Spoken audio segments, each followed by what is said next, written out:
ಸಾಹೇಬ್ ಅಂಬೇಡ್ಕರ್ ಅವರು ಈ ದೇಶಕ್ಕೆ ಸಂವಿಧಾನವನ್ನ ಸುಮಾರು 2 ವರ್ಷಗಳ 11 ತಿಂಗಳು 18 ದಿನಗಳ ಅವಧಿಯಲ್ಲಿ ನಮ್ಮ ದೇಶಕ್ಕೆ ಸಂವಿಧಾನವನ್ನ ಸಮರ್ಪಣೆ ಮಾಡಿದ್ರು.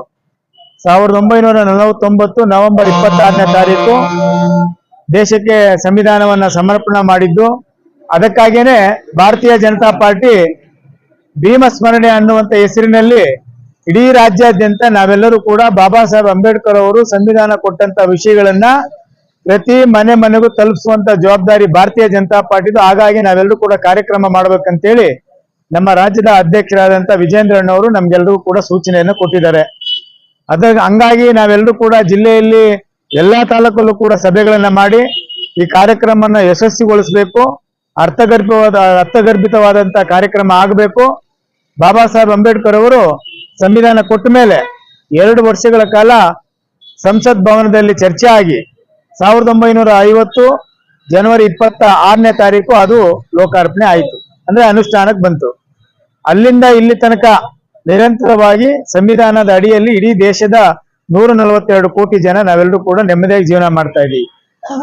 ಆ ಇಂದಿರಾ ಗಾಂಧಿ ಅವರ ಎಮರ್ಜೆನ್ಸಿ ಕಾಲ ಏನಿತ್ತು 1975, ಆ ಸಂದರ್ಭದಲ್ಲಿ ಅವರು ಸಂವಿಧಾನವನ್ನ ಕತ್ತಲಲ್ಲಿ ಅವರ ಸ್ವಾರ್ಥಕ್ಕೋಸ್ಕರ ಇಟ್ಟಿದ್ರು. ಅದಾದ ನಂತರ ನಮ್ಮ ಸರ್ಕಾರ ಅಂದ್ರೆ ನರೇಂದ್ರ ಮೋದಿಜಿಯವರು 2014ರಿಂದ ಇಲ್ಲಿ ತನಕ ಏನ್ ಸರ್ಕಾರ ನಡೆಸ್ತಾ ಇದ್ದಾರೆ, ಆ ಅವಧಿಯಲ್ಲಿ ಬಾಬಾ ಸಾಹೇಬ್ ಅಂಬೇಡ್ಕರ್ ಅವರ ಹೆಸರಿನಲ್ಲಿ ಸಾವಿರಾರು ಕೋಟಿ ರೂಪಾಯಿ ಅನುದಾನಗಳನ್ನ ಬಳಸಿ ಇವತ್ತು ಜಗತ್ತೇ ತಿರುಗಿ ನೋಡುವಂತ ಒಂದು ಪವಿತ್ರವಾದ ಯಾತ್ರಾ ಸ್ಥಳಗಳನ್ನ ಮಾಡಿದ್ದಾರೆ. ಆ ಹಿನ್ನೆಲೆಯಲ್ಲಿ ನಾವೆಲ್ಲರೂ ಕೂಡ ಇನ್ನೂ ಅನೇಕ ಕಾರ್ಯಕ್ರಮಗಳನ್ನ ಮಾಡೋರಿದ್ದೀವಿ. ಮಾಡಿರ್ತಕ್ಕಂಥ ಕಾರ್ಯಕ್ರಮಗಳನ್ನ ಜನಸಾಮಾನ್ಯರಿಗೆ ತಿಳಿಸ್ಬೇಕು. ಕಾಂಗ್ರೆಸ್ ಪಕ್ಷ ಬರೀ ಸುಳ್ಳಿನ ಪಕ್ಷ, ದಲಿತರನ್ನ, ಹಿಂದುಳಿದವರನ್ನ, ಅಲ್ಪಸಂಖ್ಯಾತರನ್ನ ಮೋಸ ಮಾಡಿ, ವಂಚನೆ ಮಾಡಿ, ಸುಳ್ಳು ಹೇಳಿ ಓಟ್ ತೆಗೆದುಕೊಳ್ತಾ ಇದೆ ಹೊರತು ನಿಜವಾಗ್ಲೂ ಬಾಬಾ ಸಾಹೇಬ್ ಅಂಬೇಡ್ಕರ್ ಅವರಿಗೆ ಅವ್ರು ಯಾವುದು ಒಳ್ಳೇದು ಮಾಡ್ಲಿಲ್ಲ. ಹಂಗಾಗಿ ಒಳ್ಳೇದು ಮಾಡಿದ್ದೇನಾದ್ರು ಅಂತ ಇದ್ರೆ ಅದು ವಾಜಪೇಯಿ ಅವರ ಸಹಕಾರದಿಂದ, ಮಾಯಾವತಿಯವರ ಸಹಕಾರದಿಂದ, ವಿ.ಪಿ. ಸಿಂಗ್ ಅವರ ಅಧಿಕಾರದಲ್ಲಿದ್ದಾಗ ಅಂದ್ರೆ ಅವರು ಪ್ರಧಾನಮಂತ್ರಿ ಇದ್ದಾಗ ಭಾರತ ರತ್ನ ಸಿಕ್ಕಿದ್ದು ಬಾಬಾ ಸಾಹೇಬ್ ಅಂಬೇಡ್ಕರ್ ಅವರಿಗೆ. ಮತ್ತೆ ಪ್ರಧಾನಮಂತ್ರಿ ನರೇಂದ್ರ ಮೋದಿಜಿ ಅವರು ಕೂಡ ಅವರ ಹೆಸರಿನಲ್ಲಿ ಏನೆಲ್ಲ ಕಾರ್ಯಕ್ರಮ ಮಾಡಿ ನಾವ್ ಹೇಳ್ಬೇಕಾಗಿಲ್ಲ, ಇಡೀ ಜಗತ್ತೇ ಮಾತಾಡ್ತಾ ಇದೆ. ಇಂಥ ಅನೇಕ ವಿಷಯಗಳನ್ನ ನಾವು ಇಟ್ಕೊಂಡು ಜನರ ಬಳಿ ಹೋಗ್ತಾ ಇದ್ದೀವಿ. ಇನ್ನೇನು ಕೆಲವೇ ದಿನಗಳಲ್ಲಿ ನಮ್ಮ ಸರ್ಕಾರ ಅಧಿಕಾರಕ್ಕೆ ಬರುವಂತ ಎಲ್ಲ ಸೂಚನೆಗಳು ನಿಮ್ಗೆಲ್ಲ ಗೋಚರಿಸ್ತಾ ಇದೆ. ಆದ್ರೆ ಅವರು ಕಾಂಗ್ರೆಸ್ ಅವ್ರು ನಮ್ಮ ಪಕ್ಷಕ್ಕೆ ಬಂದು ಸರ್ಕಾರ ಮಾಡ್ಬೇಕಂತ ಏನಿಲ್ಲ. ಮುಂದಿನ ದಿನಗಳಲ್ಲಿ NDA ಪಕ್ಷ ಸ್ವತಂತ್ರವಾಗಿ ರಾಜ್ಯದಲ್ಲಿ ಅಧಿಕಾರಕ್ಕೆ ಬರುತ್ತೆ. ಅದಕ್ಕಿಂತ ಮುಂಚಿತವಾಗಿ ಗ್ರಾಮ ಪಂಚಾಯತಿ, ತಾಲೂಕ್ ಪಂಚಾಯತಿ, ಜಿಲ್ಲಾ ಪಂಚಾಯತಿ ಮತ್ತು ನಗರ ಪಾಲಿಕೆ, ಪುರಸಭೆ ಎಲೆಕ್ಷನ್ಗಳು ಬರ್ತದೆ. ಇದು ನಮ್ಮ ಕಾರ್ಯಕರ್ತರ ಚುನಾವಣೆ. ಅದಕ್ಕಾಗಿ ನಾವು ಸಜ್ಜಾಗಬೇಕಾಗಿದೆ. ಅದ್ರ ಜೊತೆಗೆ ಬಾಬಾ ಸಾಹೇಬ್ ಅಂಬೇಡ್ಕರ್ ಅವರ ವಿಚಾರಧಾರೆಗಳನ್ನ ಪ್ರತಿ ಮನೆಗೆ ತೆಗೆದುಕೊಂಡು ಹೋಗ್ಬೇಕು ಅಂತ ಹಿನ್ನೆಲೆಯಲ್ಲಿ ಇವತ್ತು ಸಾಂಕೇತಿಕವಾಗಿ ಬಾಬಾ ಸಾಹೇಬರಿಗೆ ಮಾಲಾರ್ಪಣೆ ಮಾಡುವುದರ ಮೂಲಕ ಸಂವಿಧಾನ ಸಮರ್ಪಣೆ ದಿನವನ್ನ ಆಚರಣೆ ಮಾಡಿದ್ದೀವಿ. ಡಿಸೆಂಬರ್ 6ನೇ ತಾರೀಕು ಒಳಗಡೆ ಜಿಲ್ಲೆಯಲ್ಲಿ ದೊಡ್ಡ ಪ್ರಮಾಣದಲ್ಲಿ ನಾವೆಲ್ಲ ಕೂಡ ಸೇರಿ ಸಂವಿಧಾನ ಸಮರ್ಪಣಾ ದಿನಾಚರಣೆ ಮಾಡ್ಬೇಕಂತೇಳಿ ನಾವು ತೀರ್ಮಾನ ಮಾಡಿದ್ದೇವೆ. ಅದಕ್ಕೆ ಪೂರ್ವಭಾವಿ ಸಭೆಯನ್ನು ಕೂಡ ಮುಳುಬಾಗಿಲಲ್ಲಿ ಇವತ್ತು ಮಾಡೋರಿದ್ದೇವೆ. ಈ ವಿಷಯವನ್ನ ನಮ್ಮ ಮೂಲಕ ತಿಳಿಸ್ಲಿಕ್ಕೆ ಬಯಸ್ತೇವೆ. ಧನ್ಯವಾದ.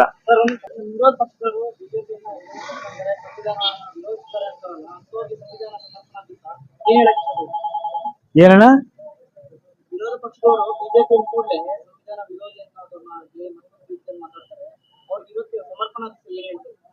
ನೋಡಿ, ಬಿಜೆಪಿ ದಲಿತರ ವಿರೋಧಿ, ಕೋಮುವಾದಿ ಪಕ್ಷ ಅಂತ ಹೇಳಿ ಹೇಳಿ ಹೇಳಿ ಈ ಜನರನ್ನ, ಮುಗ್ಧ ಜನರನ್ನ ವಂಚಿಸ್ಕೊಂಡು ಬಂದಿರೋದು ಕಾಂಗ್ರೆಸ್. ಬಿಜೆಪಿ ಅಲ್ಲ. ಬಿಜೆಪಿ ಇಲ್ಲಿ ಜಾತಿ ಗಲಾಟೆಗಳು ಮಾಡಿದೆ, ಇಲ್ಲಿ ಕೋಮು ಗಲಾಟೆಗಳು ಮಾಡಿದೆ. ಹಾಗೆಲ್ಲ ಮಾಡಂಗಿದ್ರೆ ದೇಶದಲ್ಲಿ ಬಾಬಾ ಸಾಹೇಬ್ ಅಂಬೇಡ್ಕರ್ ಅವರ ಹೆಸರಿನಲ್ಲಿ ಪಂಚತೀರ್ಥ ಕ್ಷೇತ್ರಗಳನ್ನ ಅಭಿವೃದ್ಧಿ ಮಾಡಂತದ್ದು ಬಿಜೆಪಿ ಅವ್ರಿಗೆ ಏನಿತ್ತು? ಕೋಮುವಾದಿ ಅಂತ ಮಾಡ್ಬೋದಾಗಿತ್ತಲ್ಲ, ಜಾತಿ ಆಧಾರದ ಮೇಲೆ ಅಧಿಕಾರ ಮಾಡ್ಬೋದಾಗಿತ್ತಲ್ಲ. ಅದೆಲ್ಲ ಸುಳ್ಳು. ಅದು ಮಾಡಿರೋದು ಅಕ್ಷರ ಸತ್ಯ ಕಾಂಗ್ರೆಸ್ ಪಾರ್ಟಿಯವರು, ನಾವಲ್ಲ. ಅಂಬೇಡ್ಕರ್ ಸೋಲ್ಸಿದ್ದು ಅವರಲ್ಲ. ಸಂವಿಧಾನವನ್ನ ದಹನ ಮಾಡ್ತಾ ಇರೋದು ಅವರೇ. 1975 ಬಗ್ಗೆ ನಿಮ್ಗೆ ನಾನು ಹೇಳಿದೆ, ಅವಾಗಲೇ ಉಲ್ಲೇಖ ಮಾಡಿದೆ. ಈ ದೇಶದ ಪ್ರಧಾನಮಂತ್ರಿ ಆದಂತ ಇಂದಿರಾ ಗಾಂಧಿ ಅವರು ತನ್ನ ಅಧಿಕಾರವನ್ನು ಉಳಿಸ್ಕೊಳ್ಳೋದಿಕ್ಕೆ ಎಷ್ಟು ಆರ್ಟಿಕಲ್ ವಿಧಿಗಳನ್ನ ತಿದ್ದುಪಡಿ ಮಾಡಿದ್ರು?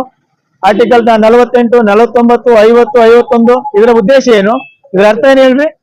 ಅವ್ರ ಅಧಿಕಾರನ ಉಳಿಸ್ಕೊಳ್ಬೇಕು, ಅವ್ರ ಪ್ರಧಾನಮಂತ್ರಿ ಆಗೇ ಉಳಿಬೇಕು, ಅದಕ್ಕಾಗಿ ಅವ್ರು ಅದನ್ನ ತಿದ್ದುಪಡಿ ಮಾಡ್ಬೇಕು ಅಂತ ಹೇಳಿ ಅವ್ರು ಸ್ವಾರ್ಥಕ್ಕೆ ಮಾಡ್ಕೊಂಡ್ರು. ಸಂವಿಧಾನನ ಕಗ್ಗೊಲೆ ಮಾಡಿದ್ದು ಕಾಂಗ್ರೆಸ್ ಅವರಲ್ವಾ? ಬಿಜೆಪಿ ಅವ್ರು ಏನೇನ ಮಾಡಿದ್ರ? ಆ ಎಲ್ಲ ಅಪಕೀರ್ತಿ ಕಾಂಗ್ರೆಸ್ ಅವರಿಗೆ, ಬಿಜೆಪಿ ಅವ್ರಿಗೆಲ್ಲ. ಅದೆಲ್ಲ ಹೇಳಕ್ಕೆ ನಾವು ಈ ಕಾರ್ಯಕ್ರಮ ಮಾಡ್ತಾ ಇದೀವಿ. ಸಮಸ್ತ ಭಾರತೀಯರಿಗೂ ಇವತ್ತು ಸಂವಿಧಾನ ಸಮರ್ಪಣಾ ದಿನದಂದು ಏನ್ ವಿಶೇಷವಾಗಿ ಹೇಳಬೇಕು? ಸಮಸ್ತ ನಮ್ಮ ದೇಶದ ಎಲ್ಲ ನಾಗರಿಕ ಬಂಧುಗಳಿಗೆ, ವಿಶೇಷವಾಗಿ ನಮ್ಮ ಜಿಲ್ಲೆಯ ಎಲ್ಲ ನಾಗರಿಕ ಬಂಧುಗಳು ನಾವೇನ್ ತಿಳಿಸ್ತೀವಿ ಅಂದ್ರೆ, ಸಂವಿಧಾನ ಅಂತ ಹೇಳಿದ್ರೆ ದೇಶದ ಎಲ್ಲರ ಸ್ವತ್ತು. ಇದೊಂದು ಪವಿತ್ರವಾದ ಗ್ರಂಥ. ಇದರ ಮುಂದೆ ಇನ್ಯಾವ ಗ್ರಂಥನೂ ಇಲ್ಲ. ಅದಕ್ಕಾಗಿ ನಾವೆಲ್ಲರೂ ಕೂಡ ಕೇವಲ SC ST ಅಷ್ಟೇ ಅಲ್ಲ, ಎಲ್ಲ ಜಾತಿ ಜನರು ಕೂಡ ನಾವು ಸಂವಿಧಾನವನ್ನ ಗೌರವಿಸಬೇಕು.